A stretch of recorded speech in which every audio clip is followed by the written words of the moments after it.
Bonjour à tous et bienvenue dans cette 11e vidéo des challenges CSS de Noël. Aujourd'hui, nous allons essayer de réaliser un flocon de neige. Alors, pour expliquer un petit peu la démarche, un flocon de neige, on va commencer par définir une div d'une certaine taille et deux autres divs plus petites. Ces divs, on va les placer comme ça au-dessus, on va les faire tourner un petit peu de 45 degrés. Celle-ci également, et on va obtenir une partie de flocon de neige.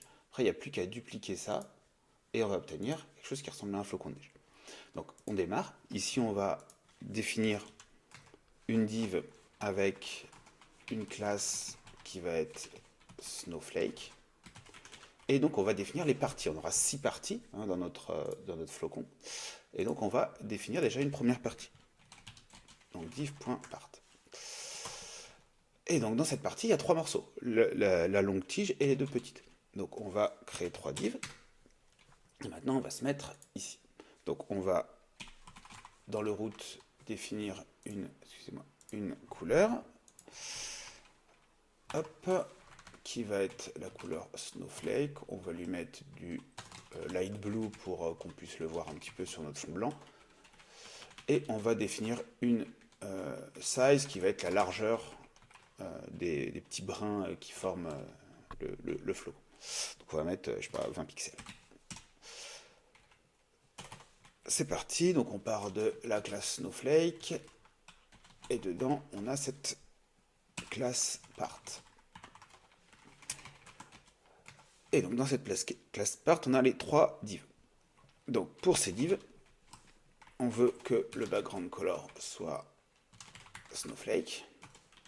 On veut que la width soit varsize. Et au niveau de l'aspect ratio, on va mettre pour l'instant 1/8.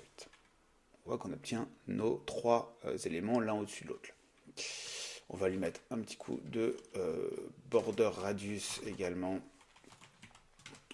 On va mettre à varsize. Voilà, on a les choses arrondies.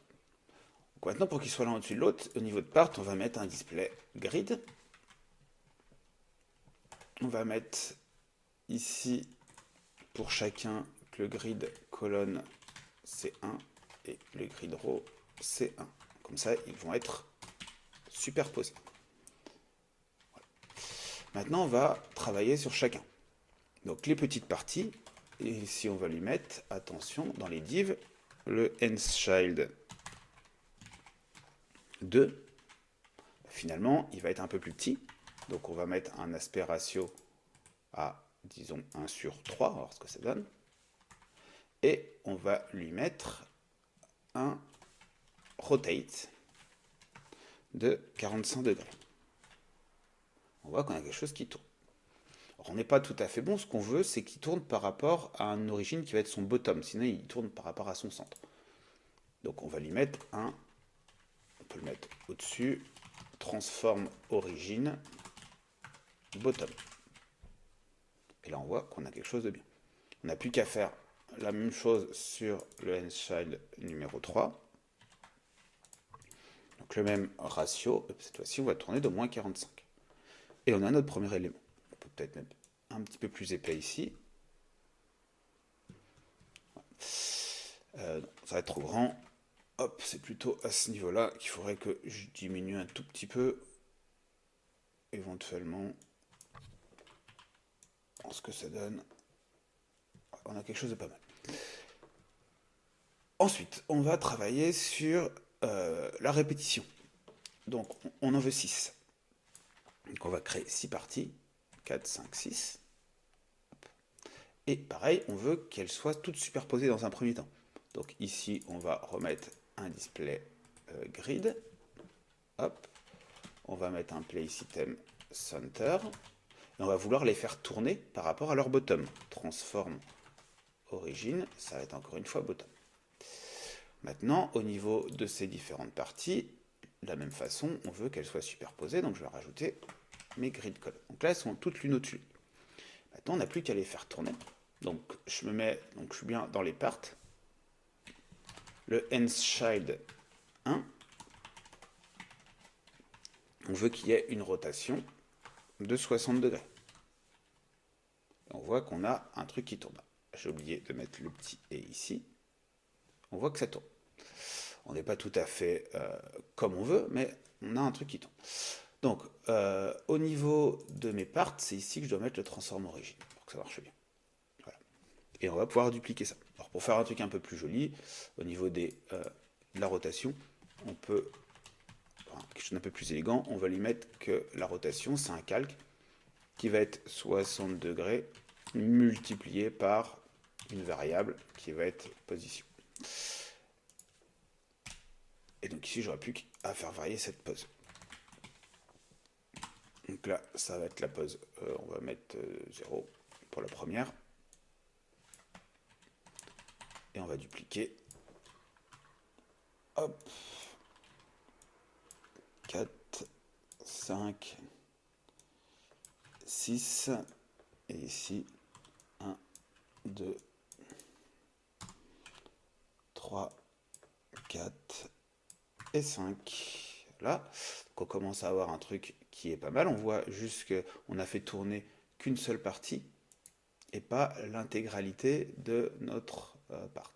Donc là, je suis dans mes divs, j'ai la position que j'ai mis ici, alors que je devais la mettre, bien entendu, au niveau de la partie, l'intégralité que je dois faire tourner, et pas uniquement un des brins. Et donc là, on a notre snowflake en 6 minutes. Il nous reste donc quelques minutes, on va essayer de faire une petite animation. Donc pour ça, on va créer ici une keyframe, on va appeler fall, on va essayer de faire tomber la neige. On va faire quelque chose de très simple, on va lui mettre tout et on va lui faire un translate, donc 0 en X et 100 VH en Y. Et on va partir ici que les snowflakes, ils ont un translate de moins 100 VH en Y. Hop, avec un 2 points. Donc là, notre snowflake, il est caché par là. Et on va lui donner l'animation. L'animation qui va durer, on va dire, 5 secondes. On va l'appeler fall. Elle va être linéaire, infinite. Et on devrait voir voilà, le flocon tomber. Il est, la div là, elle a un overflow. Donc on voit, le flocon est caché. On a juste à diminuer la taille ici.